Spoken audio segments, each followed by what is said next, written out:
ঘোড়ার গাড়ি রাজুর বাজারে স্কুল থেকে নেত্রকোনা শহরের টেরিবাজার থানার মোড় হয়ে চকপাড়ায় শিক্ষক মাহমুদা বেগমের বাড়িতে পৌঁছায়। এই সময় ঘোড়ার গাড়ির দুপাশে সহকারী শিক্ষক শিক্ষার্থীরা সংবর্ধনা জানান। এমন রাজকীয় অনুষ্ঠানের আয়োজন হয়েছে নেত্রকোনা শহরের রাজুর বাজার কলেজিয়েট স্কুলে। সংবর্ধনা পেয়ে আবেগে আপ্লুত প্রতিষ্ঠানটির প্রতিষ্ঠাতা সহকারী শিক্ষক মাহমুদা বেগমও। বিদ্যালয়ের উদ্যোগে এমন আয়োজনে উৎফুল্ল শিক্ষার্থীরাও। একই দিনে একইভাবে প্রতিষ্ঠানের অফিস সহায়ক মোহাম্মদ ওয়ারেস আলীকেও দেওয়া হয় সংবর্ধনা।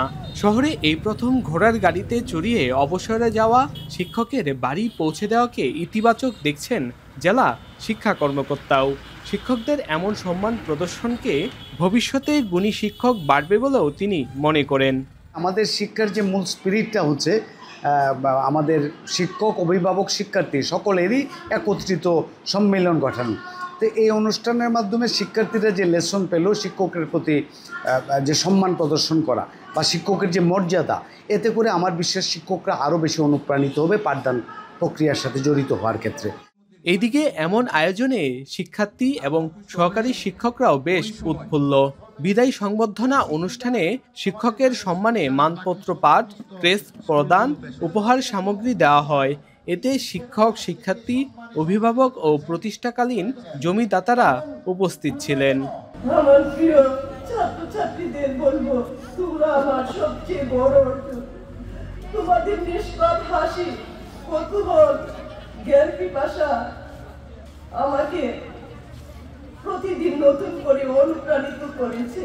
মনে রেখো, জীবনের সফল হতে হলে পরিশ্রম, সততা আর মানবিকতা সবচেয়ে বড় শক্তি।